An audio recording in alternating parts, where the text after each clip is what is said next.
Jeff Bernstein, do you have a ghost story? Yes.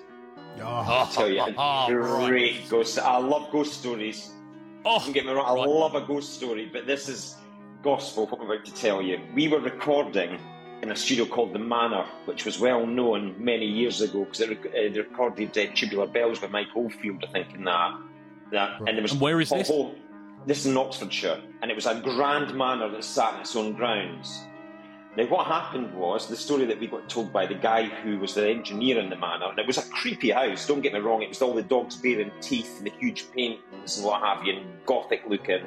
And there was like a go-kart track at the back, and we tried to get on the go-karts, but Ian Gillan had been in the week before and wrote them all off, so there was no go-karts.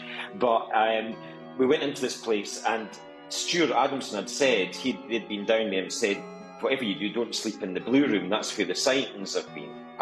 We went down anyway, not thinking about it, and the story that I got told by the engineer was that there was two manors at one time, and in between them ran a railway line, and there was a horrible accident, and a lot of people were injured and a lot of people were killed, and this is at the turn of the century. And the people that were hurt went to this manor and asked for help, and they were refused help, and it was burnt down for some reason, the whole manor, and they used the brickwork from it for the manor that we were recording in for an extension. So the engineer was telling us that at night when he's sleeping, he can hear the snooker balls hitting off the table downstairs and what have you. And they got used as a hospital in the Second World War, and it was run by it was this old lady or what have you, and you could hear like noises that sounded like an old lady making noises as she went down the corridor. And of course, we were all petrified, but not wanting to say anything, when he was telling us these stories. We arrived down there and we found the rooms, and then I thought, I'll just take this room, and I walked in, I lay down there and realised the walls were blue, and I thought, no chance am I staying in this room. So we went in, and I shared with a roadie called Johnny Fizz.